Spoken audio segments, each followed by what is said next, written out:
Bismillahirrahmanirrahim.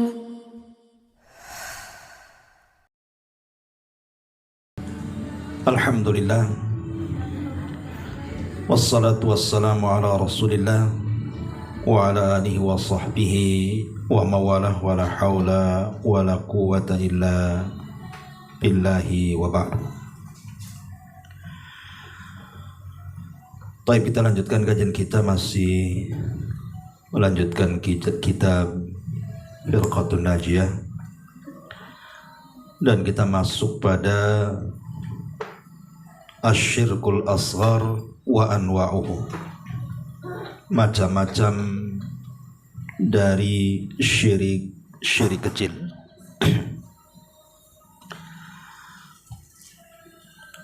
Ma'asyiral muslimin wal muslimat rahimani wa rahimakumullah. Kemarin kita sudah banyak menjelaskan tentang syirik yang tidak akan diampuni Allah Subhanahu wa taala, asyirkul akbar, syirik besar. Dan sekarang masuk pada macam syirik yang kedua, syirik yang paling ditakuti Nabi sallallahu alaihi wasallam adalah syirik kecil. Dan di sini muallif rahimahullahu taala menyebut 3 macam.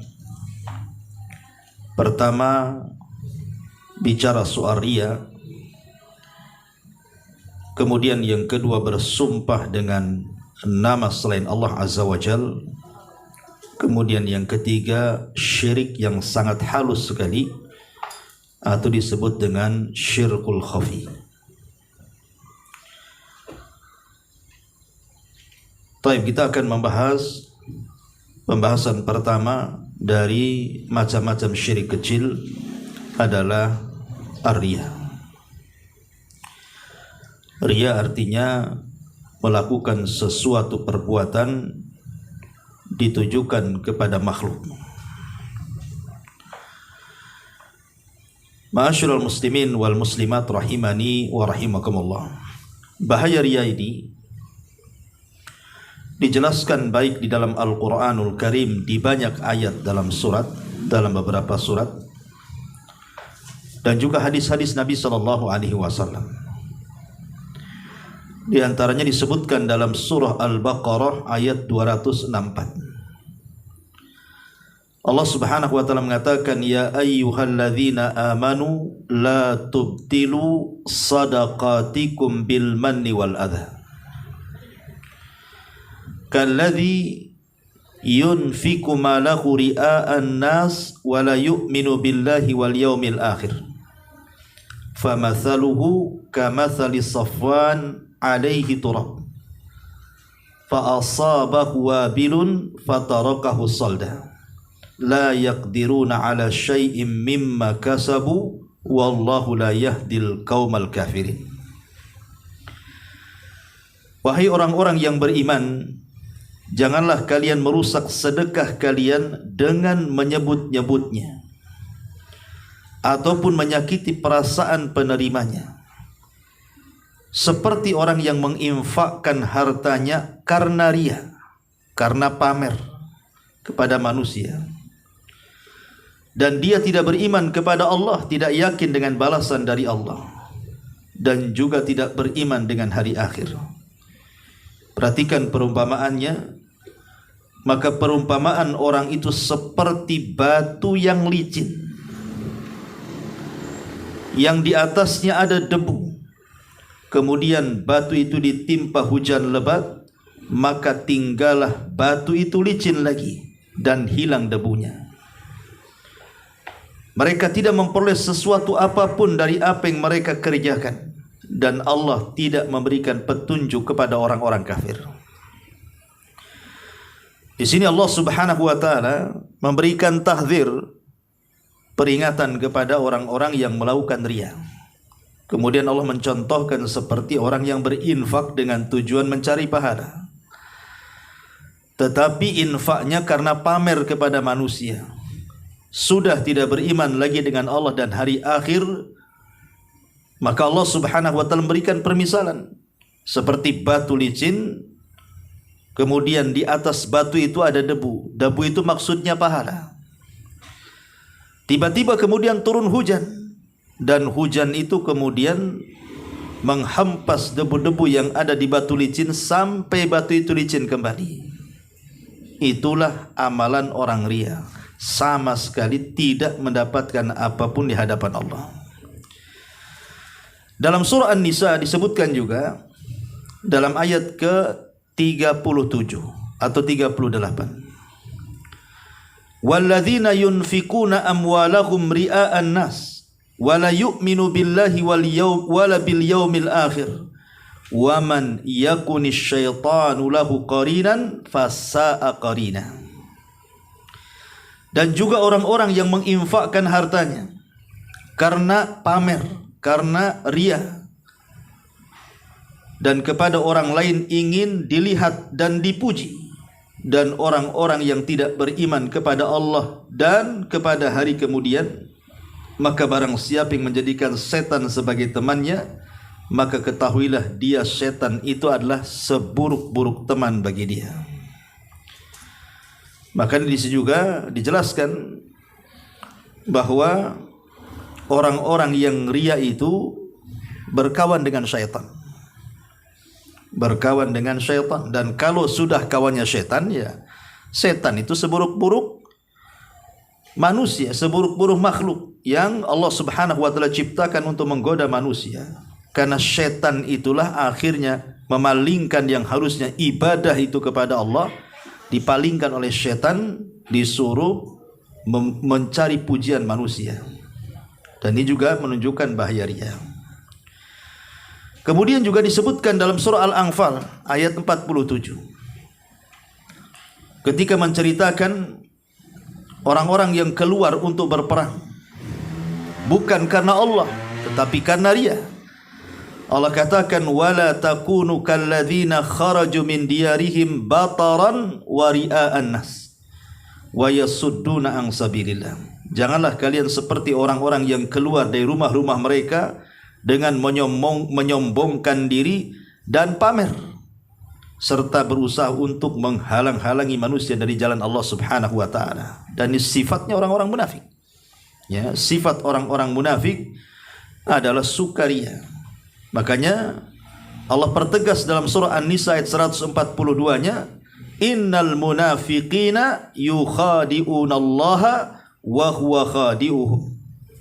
Wa idza qamu ila sholati qamu kusala yura'una an-nas wa la yadhkuruna Allaha illa qalila. Sesungguhnya orang-orang munafik mereka sedang menipu Allah, padahal Allah yang menipu mereka. Apabila mereka tegak melaksanakan salat, mereka pun tegak dengan malas-malasan, karena tujuan mereka pamer kepada manusia, dan tidaklah mereka berzikir kecuali sedikit. Dan Allah juga katakan dalam surah Al-Maun, fawailun lil musallin alladzina hum an salatihim sahun alladzina hum yuraun. Celaka bagi orang-orang yang salat, orang-orang yang mereka lalai dalam salatnya, dan orang-orang yang mereka pamer dalam salatnya. Dan banyak lagi secara umum ayat yang bicara soal bahaya ria. Ma'asyiral muslimin wal muslimat rahimani wa rahimakumullah. Sebelum saya menjelaskan tentang riwayat-riwayat bagaimana hinanya ria, hukuman orang-orang ria di akhirat, hukuman orang-orang ria di dunia, dan apa yang mereka akan dapat, sedikit saya kasih gambaran. Manusia diciptakan itu sebagaimana disebutkan dalam surah Az-Zariyat dalam rangka beribadah kepada Allah. Wa ma khalaqtul jinna wal insa illa liya'budun. Tidaklah kami ciptakan jin dan manusia kecuali untuk beribadah. Itu tujuan manusia hidup. Berusaha untuk mengumpulkan amal soleh dengan cara beribadah. Makanya kenapa kita salat? Kenapa kita puasa? Kenapa kita zakat? Kenapa kita harus menghabiskan biaya untuk haji gitu ya, sampai lelah letih ke sana, 1 bulan pula di sana, pulang sakit-sakitan. Tidak lain dan bukan karena ingin mengumpulkan amal saleh. Itu tujuan kita.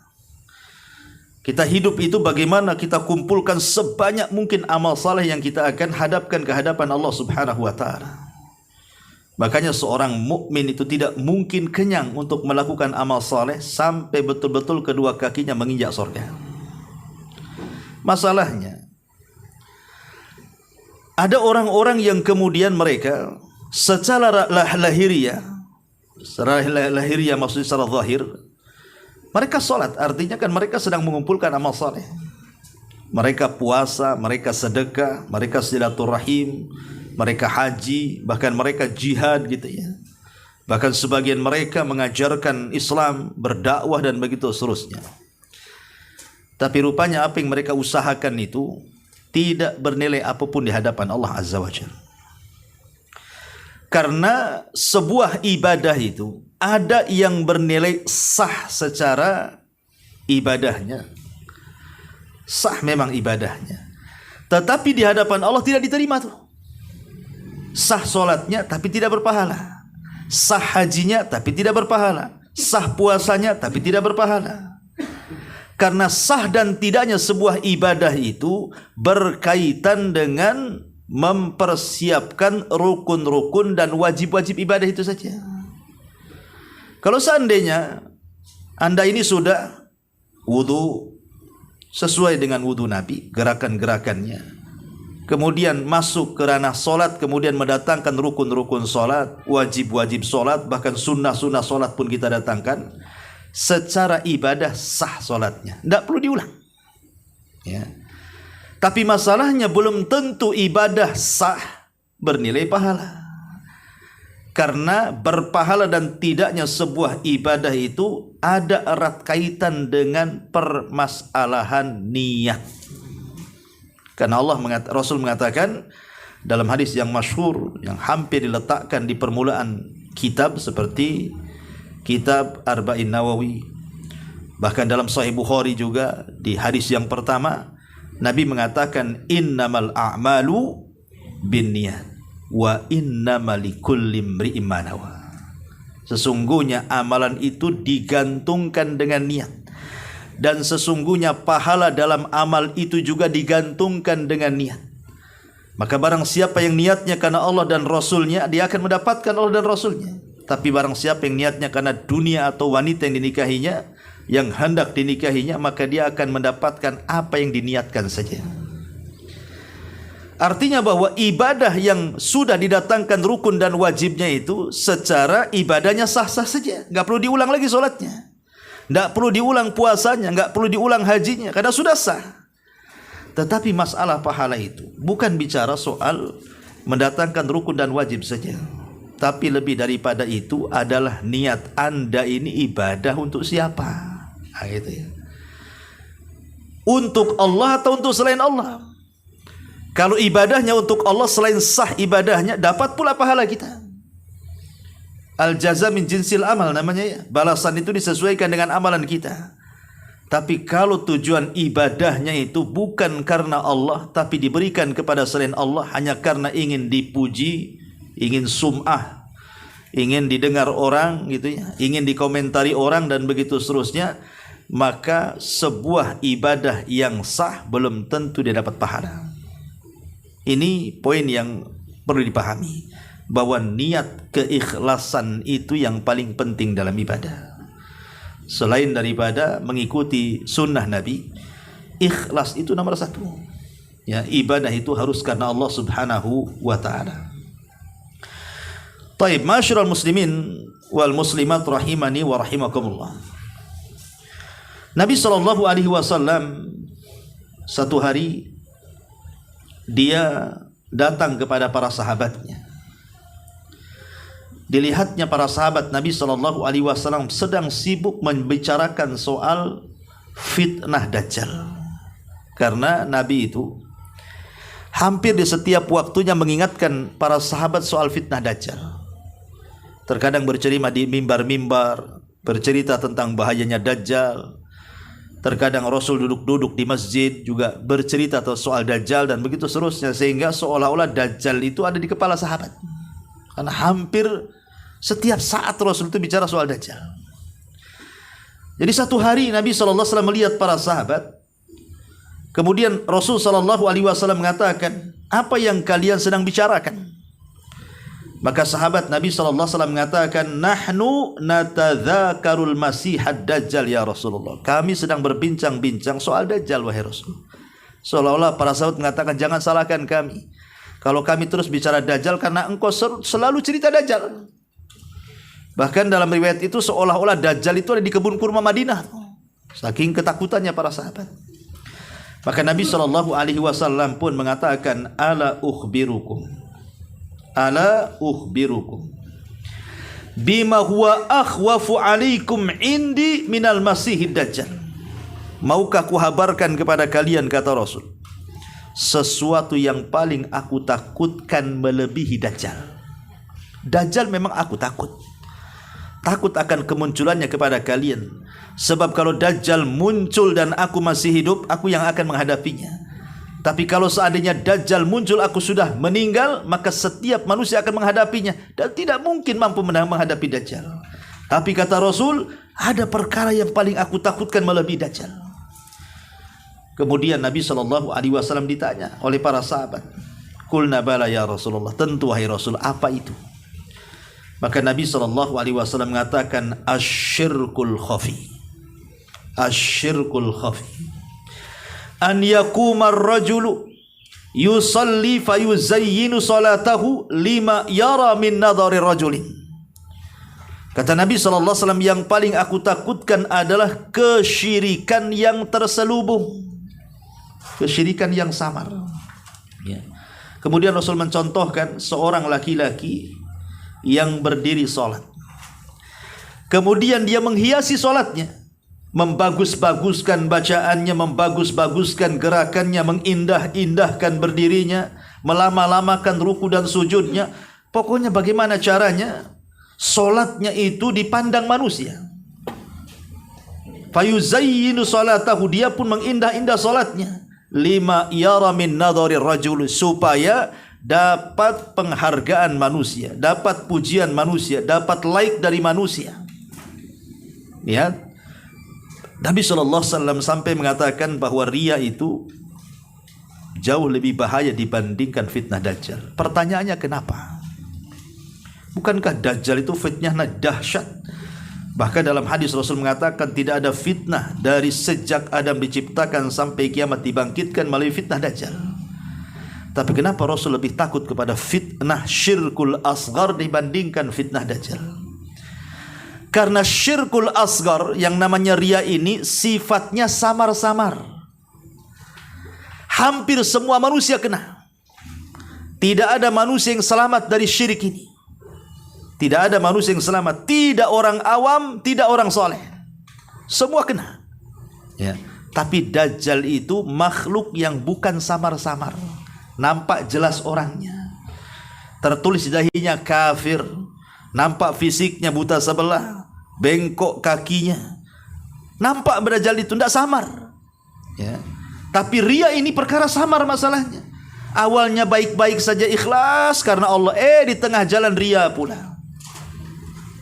Siapa yang tahu betapa banyak, dan kita bisa rasakan tuh awalnya tidak punya dosa, jadi punya dosa akhirnya. Awalnya lillahi ta'ala, di tengah jalan karena manusia. Itu paling banyak. Dan biasanya munculnya riya ini berawal dari perkara yang sangat remeh. Yang remeh-temeh. Riya itu awalnya dari perkara remeh dulu, Bu. Persoalan remeh. Seperti awalnya dari madhar. Madhar itu penampilan. Ya, ibu berpenampilan. Sebenarnya ya ibu ya harus hari-hari berpenampilan kan itu. Ya, ngaca di rumah.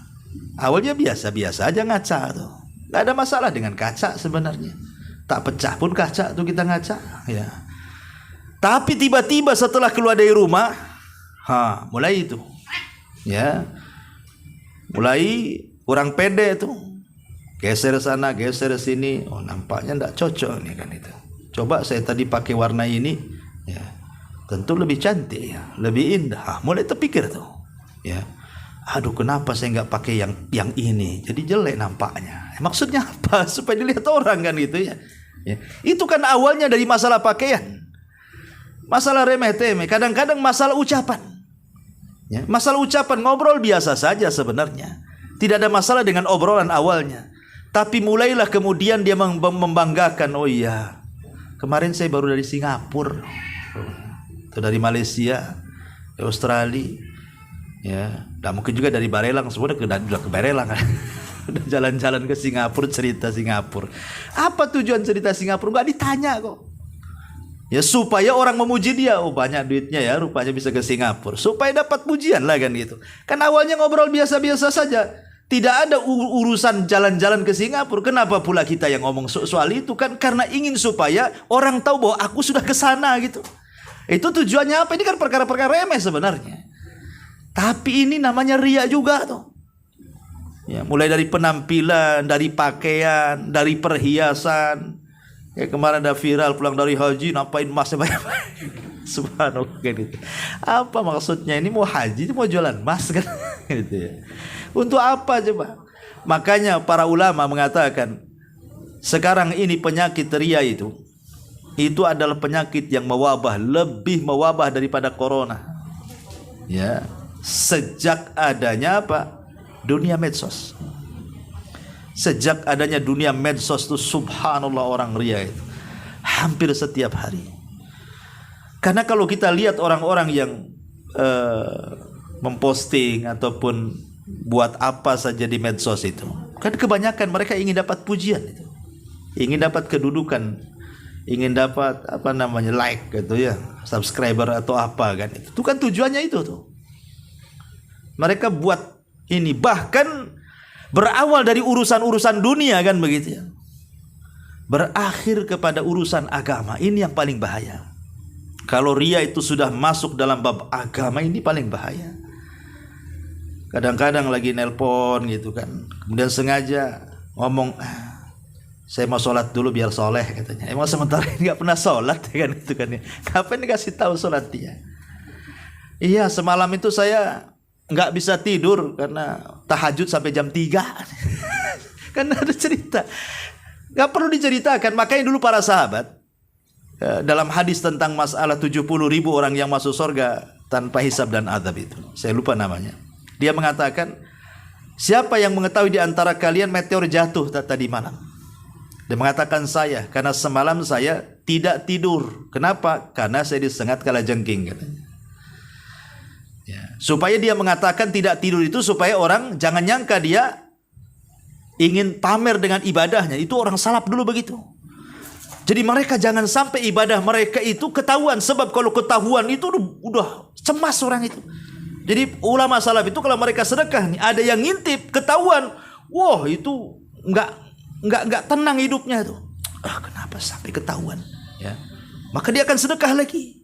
Kalau kita kan sengaja gitu ya, memang undang wartawan biar ketahuan kan itu. Kalau orang dulu itu memang kalau ketahuan itu kayaknya sedih banget gitu ya, karena takut amalannya hilang. Kalau sekarang memang sengaja. Bagaimana caranya orang tahu saya ini beramal? Ini kan bahaya nih kalau sudah sampai taraf pria seperti ini. Ini medsos ini kadang-kadang seperti itu. Kadang malam-malam sengaja sholat malam pula di like, ya, di live, kan pakai Instagram kan. Allahu Akbar, dapat 1 rakaat low bet, pusing dia. Kenapa mati kan gitu ya. Dibatalin dulu, ambil power bank coba. Subhanallah kan. Ada orang tujuannya apa coba kayak gini nih. Buat konten tak apa kan itu ya. Jadi masalah-masalah seperti ini membahayakan ibadah. Karena riya ini kan tujuannya manusia. Manusia ini siapa sebenarnya? Satu dunia memuji kita loh, tidak menggeser takdir Allah Subhanahu wa taala. Ya. Ma'asyiral muslimin wal muslimat rahimani wa rahimakumullah. Dalam hadis kursi Allah Subhanahu wa taala berfirman, "Ana aghna syuraka 'ani syirki."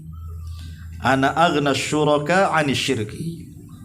Man 'amila 'amalan asyraka fihi ma'i ghairi taraktuhu wa syirka.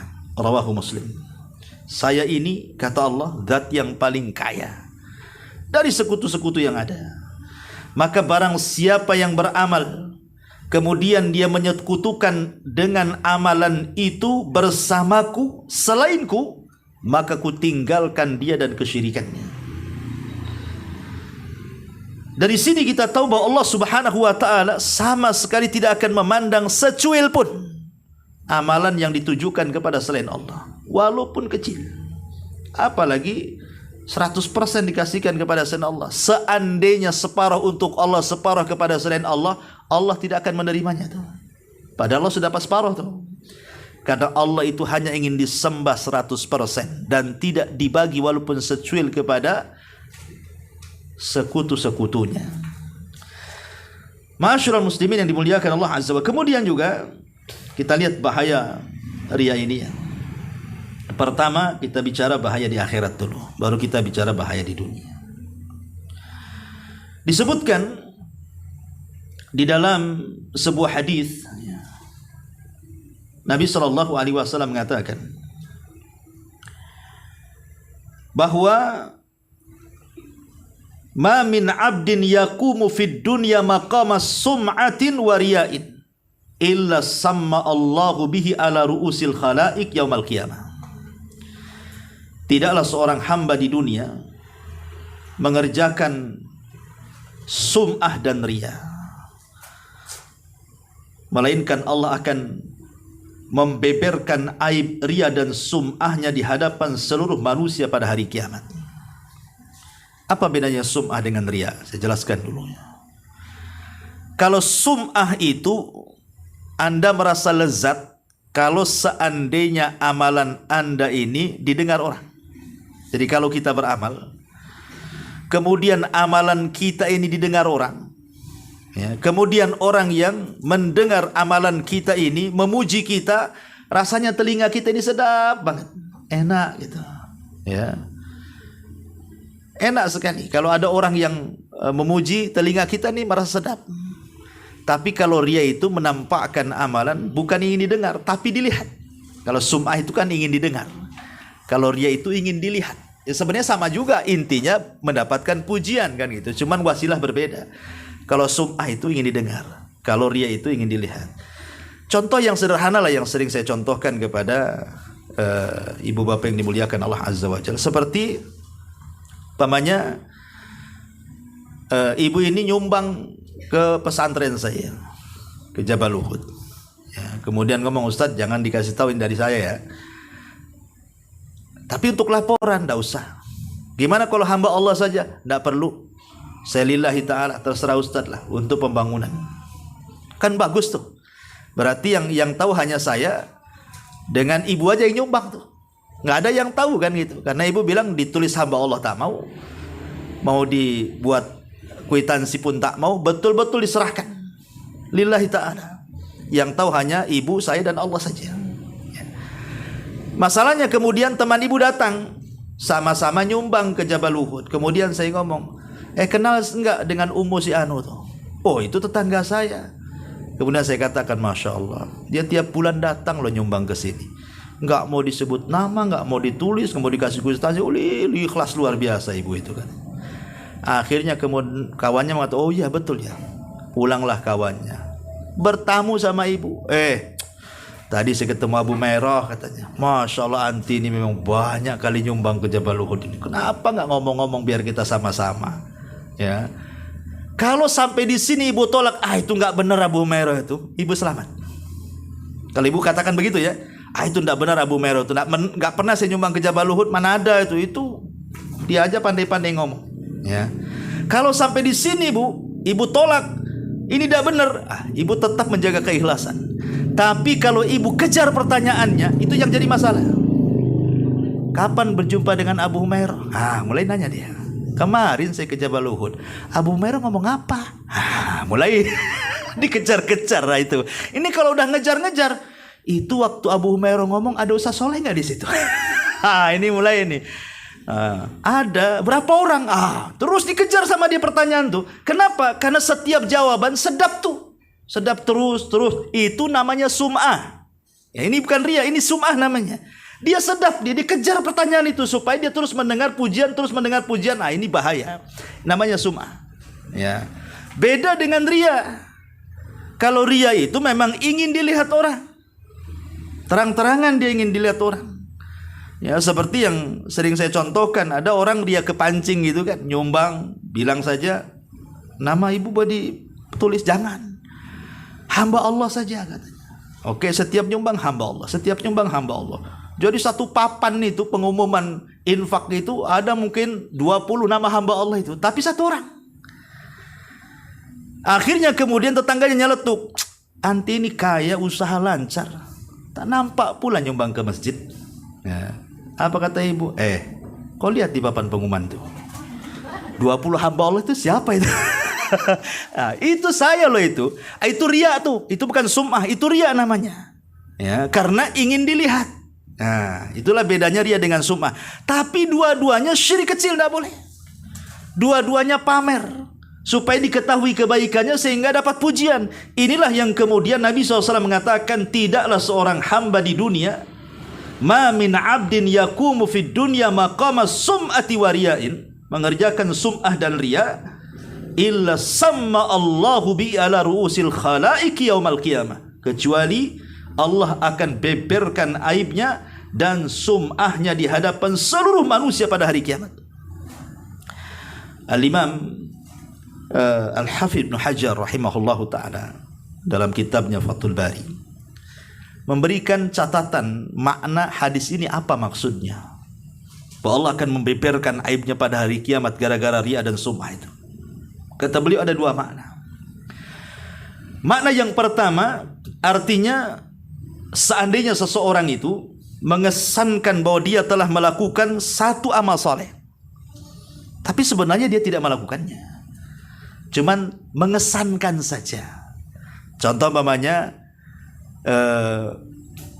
antum ngeletakkan arang di dahi supaya nampak ahli sujud, banyak kan itu. Saya nggak ada hitam-hitamnya, ambil arang sate itu, gosok-gosok di sini, ya kan? Sebenarnya bukan ahli sujud, ya, cuman terkesan kan gitu ya, dikesankan dia ahli sujud supaya orang nyangka dia ahli sujud. Atau mungkin ya matanya dimurung-murungkan kan itu, banyak khusyuk ini, ahli apa ini? Kan itu. Atau pegang-pegang perut sering meludah, padahal lagi sariawan supaya orang nyangka dia sedang puasa. Padahal dia tidak puasa, tidak ibadah, hanya mengesankan saja. Berarti kan dia berdusta tuh. Dia tidak melakukan ibadah tapi mengesankan kepada orang seolah-olah dia ahli ibadah.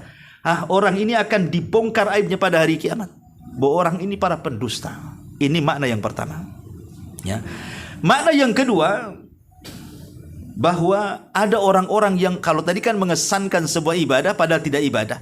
Ini betul-betul ibadah, tapi mengesankan ibadahnya seolah-olah ikhlas karena Allah, seolah-olah ibadahnya itu lillahi ta'ala karena Allah, padahal hatinya tidak ada terbentik sedikit pun karena Allah, murni karena manusia, ingin dapat pujian manusia, tapi kesannya itu seolah-olah ikhlas.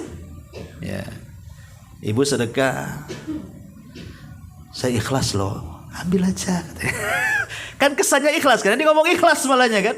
Ikhlas nggak bu? Ikhlas Ustaz, Masya Allah, ikhlas kan itu. Tengoklah di grup Jabal Uhud tuh, kok tak nampak laporan saya ini. Ada saya nyumbang disebut-sebut sama Ustaz. Gitu. Padahal udah ngomong ikhlas tuh kan. Ini namanya mengesankan dia ibadah karena Allah, tapi sesungguhnya bukan karena Allah. Ini akan dibongkar pada hari kiamat. Ini maksudnya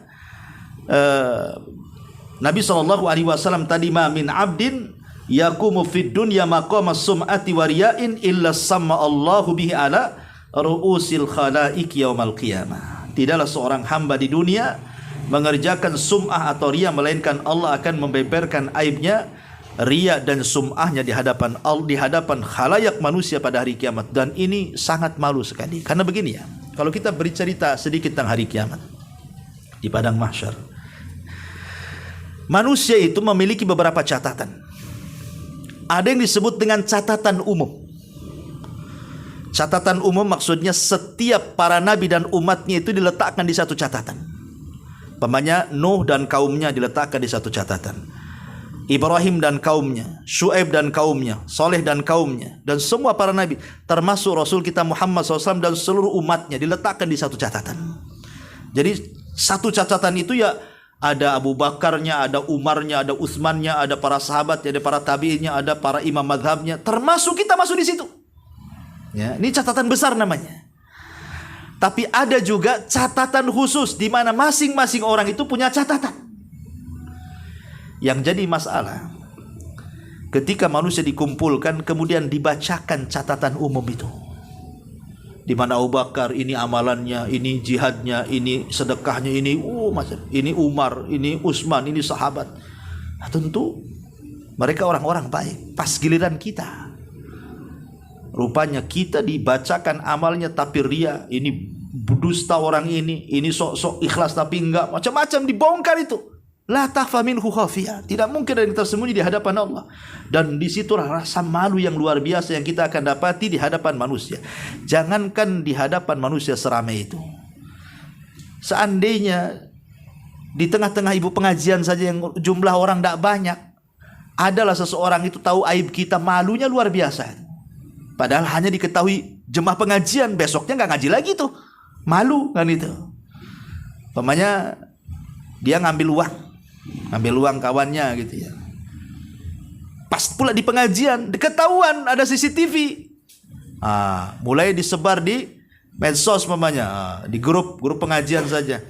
Padahal kemarin ribut-ribut siapa lah yang ngambil uang itu. Rupanya ada CCTV di situ. Rupanya ada salah satu umat yang ambil. Nampak pula CCTV-nya. Sampailah ke tangan dia. Apa enggak gemetar siang malam dia tahu. Alamak, ketahuan kan itu. Mungkin besok enggak ngaji lagi itu.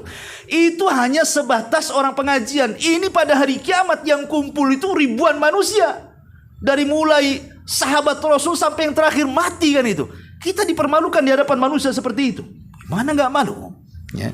Kan inilah siksaan orang-orang yang sum'ah dan riya pada hari kiamat. Ya.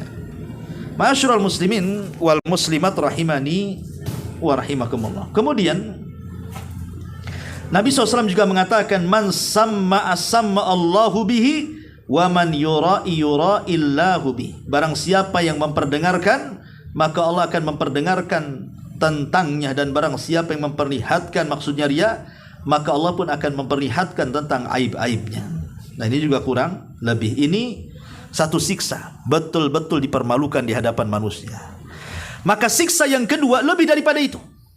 Bukan hanya dipermalukan, tetapi dihadapkan kepada Allah, dan di hadapannya sudah ada siksa yang menunggunya.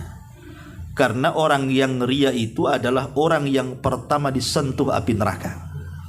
Ya. Lihat sebuah hadis dari Abi Hurairah radhiyallahu anhu. Nabi SAW mengatakan, awal man tusyu'ira bin nari yaumal qiyamah. Orang yang pertama disentuh api neraka pada hari kiamat. Dalam riwayat, inna awalan nas yuqda yaumal qiyamah. Orang yang pertama akan dihisab pada hari kiamat. Siapa mereka? Rajulun istashhada. Seorang laki-laki yang mati syahid. Bayangkan. Orang yang mati syahid pula yang dihadapkan kepada Allah. Padahal orang yang mati syahid kan jelas tuh kalau masuk surga tanpa hisab tuh. Tetapi lihat, ini amalan syahadah ini bukan amalan biasa, ini amalan besar. Karena tidak semua orang bisa jihad. Hanya orang punya keberanian saja. Ya. Tapi rupanya tidak semua orang yang berjihad yang punya keberanian, rupanya tidak semua karena Allah. Ada juga karena selain Allah. Padahal sudah jelas-jelas di hadapannya nyawa meregang loh. Ya. Maka Rasul mencontohkan seorang laki-laki yang mati syahid. Fa'utiya bihi, didatangkan ke hadapan Allah. Fa'arrafahu ni'amahu fa'arrafaha. Tiba-tiba dibentangkan layar tancap. Kemudian ada film. Bagaimana dia sedang berjihad itu. Bagaimana dia sedang menghunus pedangnya melawan musuhnya. Wah, luar biasa sengitnya dalam peperangan itu. Ditampakkan tuh di hadapan dia. Kemudian Allah Subhanahu wa taala mengatakan, fama amilta fiha. Kamu di situ itu lagi ngapain? Ya, maka orang ini mengatakan, ya Rabb, qataltu fika hatta ustushitu. Aku berperang karenamu sehingga aku mati syahid. Maka Allah mengatakan, kadzabta, dusta kamu. Dusta kamu. Walakinnaka qatalta li an yuqala jari. au syuja faqad qila. Engkau ini berperang bukan karena ingin mati syahid, aku tahu. Engkau ini berperang hanya ingin supaya manusia menyebut engkau pahlawan, pemberani, orang hebat, ya. Dan itu sudah ma'ruf, sudah diketahui. Maka Allah mengatakan, hei malaikat, seret orang ini, masukkan ke neraka. Kemudian yang kedua, wa rajulun ta'allamal ilma wa 'allamahu. Seorang laki-laki yang punya ilmu dan dia ajarkan ilmunya. Dalam riwayat seorang laki-laki yang pakar Quran dan dia ajarkan Qurannya. Rupanya sama. Dibentangkan amalannya di hadapan dia saat dia ngaji tengah malam, saat dia ngaji diundang ke sana kemari. Pokoknya betul-betul ditampakkan tuh amalannya selama di dunia. Ke sana kemari dia mengaji. Ke sana kemari dia mengajarkan ilmunya. Kemudian Allah katakan, "Fama amilta fiha." Apa yang sedang kau amalkan di situ tuh? Maka dia mengatakan, qara'tu fikal Qur'an, ya Rabb, aku baca Quran karenamu lo ya. Wa ta'allamtul ilma fik, aku belajar ilmu, wa 'allamtu, dan mengajarkannya, li ajlika ya Rabb, karenamu ya Rabb. Tapi Allah mengatakan, kadzabta, dusta kamu. Oh, kamu itu pendusta. Kau ini mengajarkan ilmu, mengajarkan Quran supaya orang menganggap kau seorang alim, kau seorang qari ahli Quran. Maka Allah mengatakan kepada malaikat, seret orang ini, masukkan ke neraka. Kemudian yang ketiga justru wa rajulun wassa'allahu alaihi, dan seorang laki-laki yang Allah luaskan rizkinya. Tidak ada satu tempat untuk sedekah kecuali sedekah. Ada masjid butuh sedekah, ada anak yatim butuh sedekah, ada orang susah sedekah, janda susah sedekah. Tidak ada satu tempat kecuali sedekahkan. Dan itu digambarkan di hadapan dia, di hadapan Allah itu. Bagaimana dia tiap malam bawa harta ke sana kemari. Allah mengatakan, fama amil tafiyah. Betul, apa yang sedang kau amalkan itu? Oh, itu tasaddaqtu fika ya Rabb. Aku sedang bersedekah karenamu ya Rabb. Maka Allah mengatakan, kadzabta, dusta. Dusta kamu. Engkau ini walakinnaka fa'alta liyuqal huwa jawad. Kau ini mengamalkan supaya orang mengatakan kau ini dermawan saja. Itu sudah ma'ruf. Maka Allah katakan kepada malaikat, seret orang ini, masukkan ke neraka. Lihat, 3 amalan ini bukan amalan remeh. Mati syahid bukan amalan remeh. Mengajarkan ilmu bukan mudah. Bertahun-tahun orang di pesantren itu baru sampai cerdas, kemudian bisa berdakwah atau menghafal Quran sampai jadi qari kan itu. Ataupun menyumbangkan harta. Bukan mudah cari harta dari miskin jadi kaya tiba-tiba suruh nyumbang itu.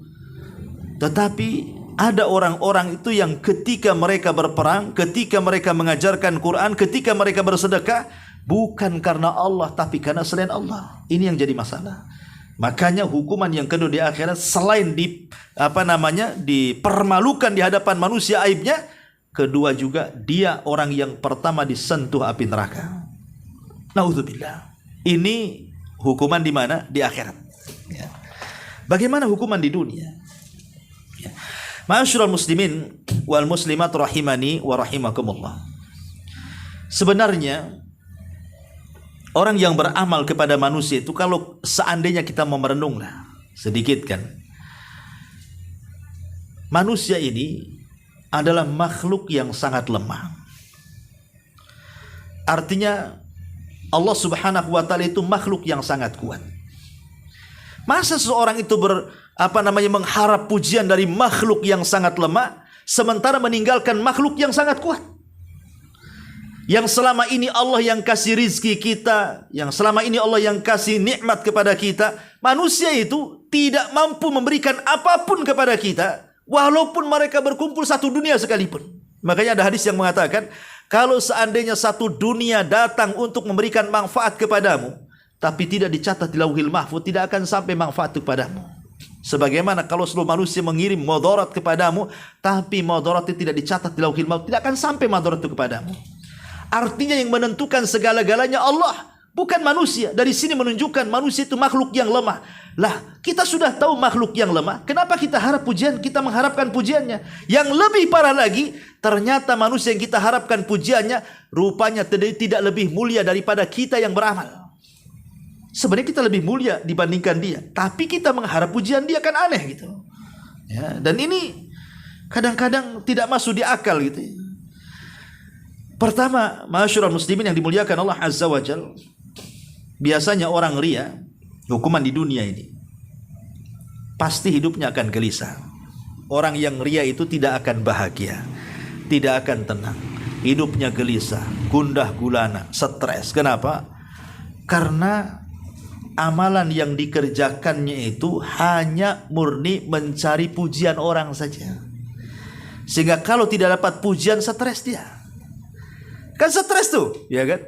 Jadi otaknya itu tidak tenang aja. Kenapa saya sudah melakukan ini kok nggak ada yang muji saya? Kenapa saya sudah melakukan itu kok manusia diam saja? Saya sudah melakukan ini, kenapa tidak satu pun manusia yang komentar tentang saya? Oh, sakit hati dia. Ya. Jadi orang yang ria itu selamanya tidak akan senang dan akan gelisah kalau tidak ada yang menilai usahanya. Nah, ini kan bahaya, menyiksa batin jadinya. Ya, ini yang pertama.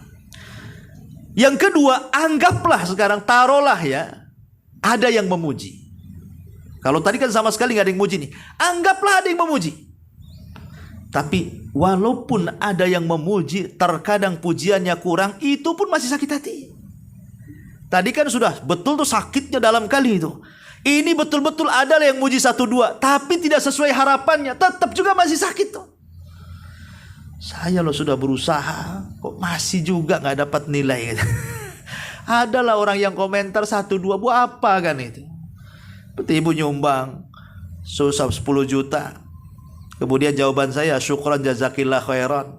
Titik sampai di sini. Nyesel kok cuman syukran jazakillah khairan saja nih Ustaz gitu. Ya lebih lah dari itu. Harusnya kasih tahu lah tetangga-tetangga saya ini nyumbang kan itu apa gimana ceritanya kan itu ya. Kadang-kadang sudah ada yang memuji saja kurang puas dan itu sangat menyiksa ya. Man samma as-samma Allahu bi wa man yura illah bi. Karena begini ya. Hakikat pujian manusia itu. Hakikat pujian manusia itu sesuatu yang mustahil didapat. Makanya ada istilah ridhon nas ghayatun la tuhsa. Namanya kerelaan manusia, kesukaan manusia kepada kita itu sesuatu yang sulit dicapai. Dan itu sudah kaidah. Ya. Umpamanya nih kita ini beramal soleh, ingin semua minimalnya jangan 1 batam lah. 1 orang yang ada di pengajian umpamanya, sudah cukup yang ada di sini saja, yang di 1 pengajian memuji saya. Itu mustahil. Tidak akan dapat. Karena otak manusia itu macam-macam. Padahal hanya ingin dipuji oleh 1 jamaah pengajian saja, nggak banyak orang. Itu saja kadang-kadang nggak didapat. Ada juga yang nggak suka kadang-kadang tuh. Karena ridho manusia itu sesuatu yang mustahil diraih. Kalau berbuat baik saja terkadang ada yang suka, ada yang tidak, apalagi berbuat jahat. Kadang berbuat jahat ada yang suka pula. Ada kawannya saya kan gitu. Rupanya saya nggak sendirian tuh, ada kawannya tuh. Ya. Dari sini kita tahu bahwa karena sesuatu ridho manusia itu mustahil dapat, maka orang yang ria itu selamanya akan sakit hati. Tidak akan pernah tenang karena dia tidak akan pernah mendapatkan pujian sesuai dengan harapannya. Ini bahayanya orang ria. Ma'asyiral muslimat yang dimuliakan Allah Subhanahu wa taala. Maka di sini muallif rahimahullahu taala beliau mengatakan ria dan melakukan sesuatu perbuatan karena makhluk.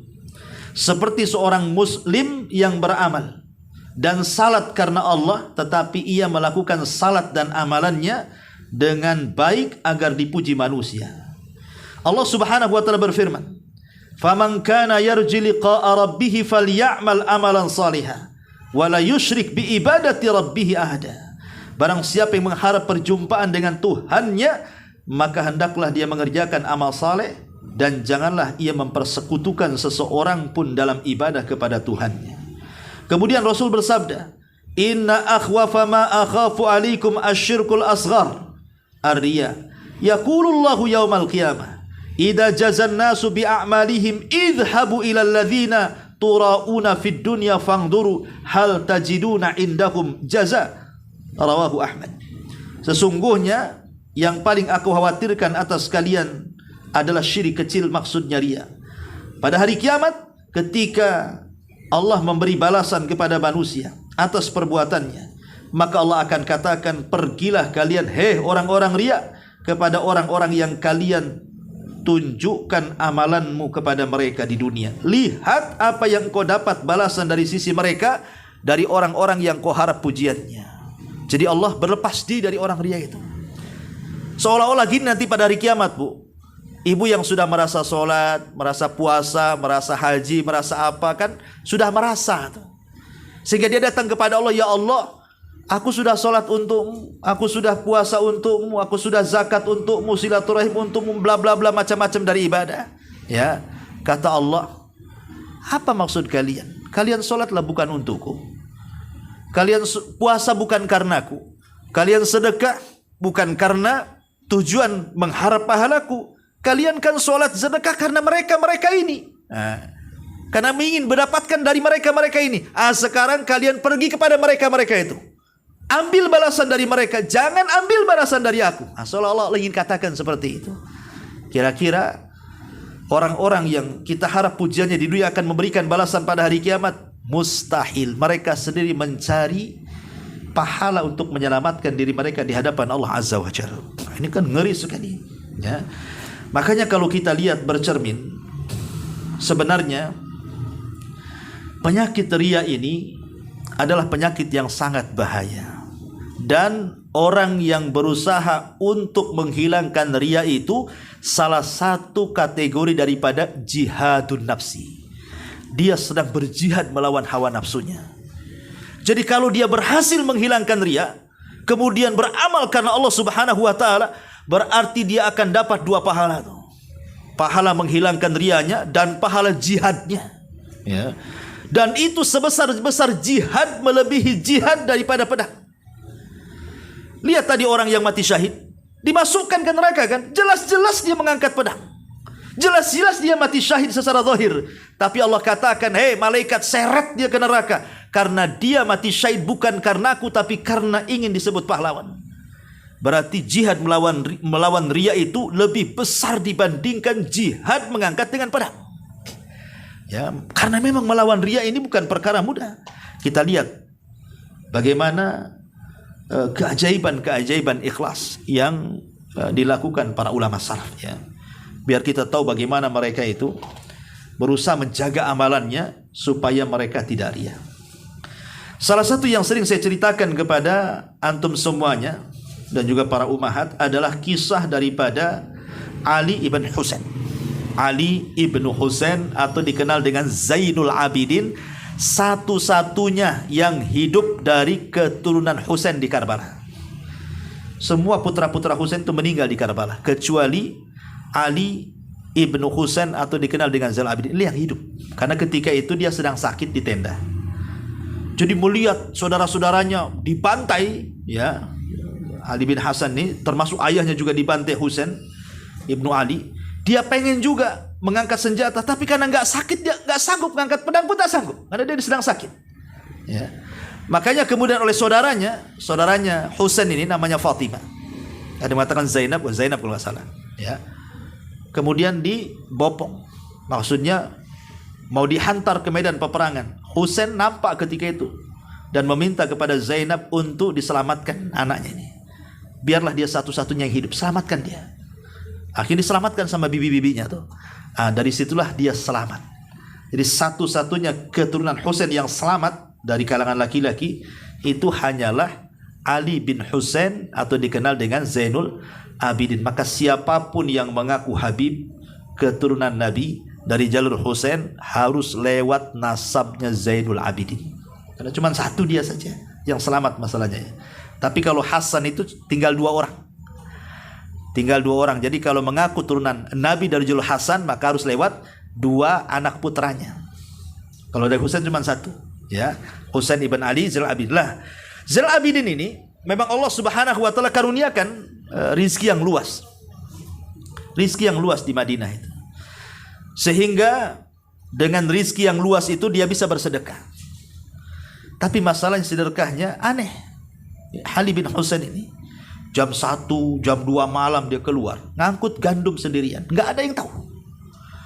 Jadi dia hanya meletakkan gandum-gandum itu hampir di sekitar 70 orang fakir miskin yang ada di kota Madinah. Pokoknya setiap waktunya mengambil gandum sudah ada di depan pintu. Setiap habis gandum dan mau ngambil gandum lagi, mau beli lagi, ada lagi di depan pintu. Tidak pernah habis tuh gandum orang miskin. Baru setelah kemudian Ali bin Husain meninggal dunia, baru hilanglah gandum-gandum itu. dan orang-orang yang selama ini mencela Zainul Abidin dan menuduh dia bakhil, baru mereka sadar rupanya yang selama ini ngasih makan fakir miskin di kota Madinah itu siapa? Zainul Abidin, ya. Dan itu diketahui dari pundak Zainul Abidin yang kapalan bahasa kitanya karena sering ngangkut barang. Baru ketahuan sama pemandi jenazahnya itu. Dengan meninggalnya beliau, maka hilang pula sedekah tengah malam di tengah-tengah kota Madinah. Ini kata ulama bagaimana Zainul Abidin mengajarkan kepada kita tentang keikhlasan. Ikhlas ini seperti ini. Kalau bisa amalan itu jangan diketahui kecuali dia dengan Allah Azza wa Jalla. Itu disebut shadaqatus sir namanya. Sedekah rahasia. Sampai orang yang disedekahinya nggak tahu. Kalau kita kan masih tahu orang yang disedekahinya kan. Datang, nampak nih orang miskin, terimalah Bu dari saya. Nah, masih ketahuan sama orang yang nyumbang kan. Kalau Zainul Abidin ini orang yang disumbang aja nggak tahu. Karena ketika tertutup pintu diletakkan begitu saja. Nah, ini kan luar biasa. Ini yang kita tidak bisa. Ya, kadang-kadang kita ini ngajak teman gitu ya. Ayo, saya mau nyumbang si Anu, bisa antar nggak? Kalau bisa temannya biar tahu. Ya. Perlu nggak yang lain? Nah, kalau ada nggak apa-apa, ikut ngantar sekali. Nah, biar makin ramai katanya. Padahal tujuannya biar dia tahu bahwa dia sedang bersedekah kan itu ya. Nah ini satu cerita daripada siapa? Ali bin Husain Zainul Abidin. Kemudian kisah yang kedua datang daripada A'mash. Ya, berkata A'mash, "Kuntu inda Ibrahim An-Nakhai." Kata A'mash ini, A'mash bercerita tentang kawannya namanya Ibrahim An-Nakhai. Dua-duanya ulama salaf. Ya, A'mash dan Ibrahim An-Nakhai. A'mash ini mengatakan, "Kuntu inda Ibrahim An-Nakhai." Aku ketika itu sedang berada di sisi Ibrahim An-Nakhai. Wa huwa yaqra fil mushaf. Dan ketika itu dia sedang membaca Quran dengan memegang mushaf Al-Quran. Fasta'dzana alaihi rajulun faghattal mushaf wa qala la yarani hadha anni aqra'u fihi kulla sa'atin. Tiba-tiba ini kan dua-dua orang ini sedang baca Quran nih di sampingnya A'mash. Kalau A'mash itu kan memang dari hafalannya karena dia matanya buta, tidak buta permanen. Kalau buta permanen bahasa Arabnya namanya a'ma. Tapi kalau A'mash itu ya agak rabun lah, ya katarak mungkin begitu ya. Ibrahim An-Nakhai ini sedang berdua nih di masjid, sedang mengaji. Sementara A'mash mengaji dengan hafalannya, Ibrahim An-Nakhai sedang memegang mushaf. Ya. Tiba-tiba kemudian ada salah satu muridnya masuk ke masjid, ista'dzan meminta izin kepada Ibrahim An-Nakhai ini. Takut ketahuan kalau dia sedang baca Quran, dia ambil serbannya, ditutup mushafnya. Ditutup mushafnya. Kemudian dia pun mengatakan, la yarani hadha. Jangan sampai orang ini tahu diriku anni aqra'u fihi kulla sa'atin, bahwa aku membaca Quran itu sebenarnya setiap waktu. Setiap aku masjid dua, cuman orang enggak tahu kalau dia itu sedang baca Quran. Seolah sedang sandar aja, istirahat gitu. Padahal depannya ada mushaf, setiap ada orang ditutup, setiap ada orang ditutup. Kalau nggak ada orang ngaji lagi, ya tutup lagi. Nah, begitulah orang dulu. Kalau sekarang nggak siaran langsung, live kan gitu. Biar tahu suaranya indah.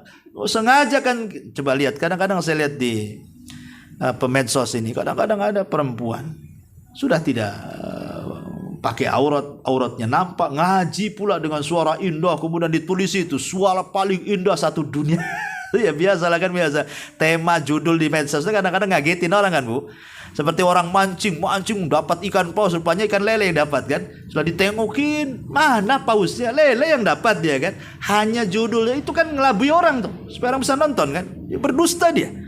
Ya, jadi masyarul muslimin yang dimuliakan Allah ini menunjukkan bagaimana ulama salaf itu sampai seperti itu. Ini kisah A'mash dan juga Ibrahim An-Nakhai. Kemudian juga kisah lain adalah datang daripada Abul Hasan Muhammad ibn Aslam At-Tusi. Hadza Abul Hasan Muhammad ibn Aslam At-Tusi yaqul anhu khadimuhu. Yaqulu anhu khadimuhu.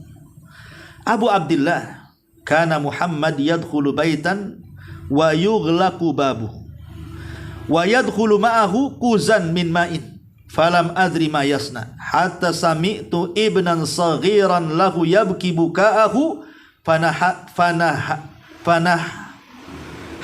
ummuhu Fakultu laha ma hadzal buka. Faqalat inna Abul Hasan yadkhul hadzal bait fayaqra'ul Qur'an wa yabki fayasma'uhu sabiyun fayuhkihi fa idza arada an yakhruja ghasla wajhihi fala yura alaihi atharul buka. Dikisahkan Abul Wahid Ibn Zaid menghabarkan Abul Hasan Muhammad Ibn Aslam At-Tusi ini diceritakan oleh pembantunya. Jadi Abul Hasan namanya Muhammad Ibn Aslam At-Tusi ini diceritakan oleh pembantunya. Jadi Abu Abdillah kunyahnya. Muhammad Ibn Aslam At-Tusi ini kalau tengah malam dia masuk ke kamarnya, kemudian dikunci dari dalam tuh pintunya, sambil membawa kuz. Kuz itu cangkir. Entah untuk apa cangkir kosong itu. Dibawanya ke dalam kamar itu. Nggak tahu apa yang dilakukan dia. Sampai satu hari mendengar ada anak kecil menangis. Ada anak kecil menangis, seolah-olah anak kecil menangis. Padahal yang menangis itu siapa? Muhammad Ibn Aslam At-Tusi. Ya, sampai terisak-isak, sampai kayak anak-anak menangis itu. Ya. Maka ibunya kemudian terbangun. Akhirnya berusaha mengetuk pintunya. Maka ketika mengetuk pintunya langsung terdiam dia dari tangisannya. Kemudian dia berpura-pura ngambil air, kemudian dibasuhnya mukanya seolah-olah tidak tampak kalau dia habis menangis. Ini kan luar biasa, menghapuskan bekas tangisan supaya orang tidak tahu kalau dia sedang ibadah dan menangis gitu. Kalau kita kan tidak. Kadang-kadang kita ini diperlihatkan ibadah kita. Contoh nih hari Kamis gitu ya. Oh makan gak? Saya lagi puasa. Nah dikasih tahu pula. Padahal kalau dia ngomongkan ana belum selera kan enak gitu bahasanya kan. Afan ya ana enggak belum selera ini baru masih kenyang kan enak. Enggak, dikasih tahu ibadahnya.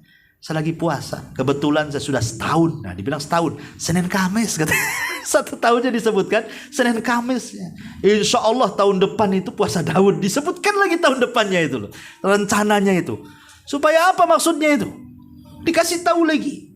Ya, jadi kita ini subhanallah memang bukannya dihilangkan bahwa kita ini sedang beribadah, cukuplah kita tahu dengan yang tahu dengan kita dengan Allah saja, malah dikasih tahu pula manusia.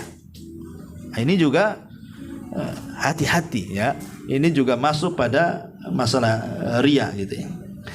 Taib ma'asyiral muslimin yang dimuliakan Allah Azza wa Jalla, dan banyak lagi sebenarnya ini karena sudah 5:30. Taib sampai di sini. Sebelum saya tutup 1-2 pertanyaan silakan kita buat tanya jawab.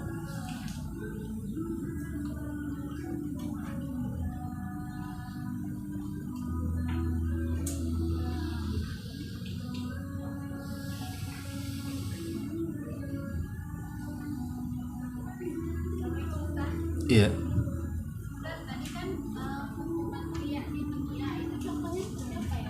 Gimana? Hukuman riya ketika di dunia. Ya maksudnya riya itu kan tujuannya ingin mendapatkan pujian. Riya itu tujuannya betul-betul murni ingin mendapatkan pujian. Tapi terkadang pujian itu tidak didapati dia, sehingga dia pun tidak tenang. Jadi maunya dia sholat udah capek-capek dia sholat gitu ya, tapi nggak ada yang muji kan. Akhirnya sia-sia jadi kesannya kan. Gerakannya itu dia capek-capek saja, nggak dipuji orang, akhirnya dia nggak senang. Sudah sholatnya capek, nggak dapat pahala, nggak dapat pujian. Lalu apa kegunaan gerakan-gerakan dari awal sampai akhir itu? Atau dia sudah capek nih cari harta, 1 bulan dia kumpulkan uang itu. Dia bekerja siang malam, lelah, letih, keringat bercucuran, banting tulang, kepala di bawah, kaki di atas, macam-macam lah istilahnya orang susah ketika kerja tuh. Tiba-tiba bersedekah. Sedekahnya ingin dapat pujian orang. Rupanya gak ada yang muji. Sudah dia capek 1 bulan kerja, kemudian hilang uangnya begitu saja. Allah pula tidak balas sedekahnya. Pujian orang pula tidak diterima dia. Apa gak stres dia hidupnya? Nah itulah maksudnya hukuman di dunia tuh. Orang riya seperti itu. Stres hidupnya karena tidak mendapatkan keinginannya. Ya, wallahu a'lam.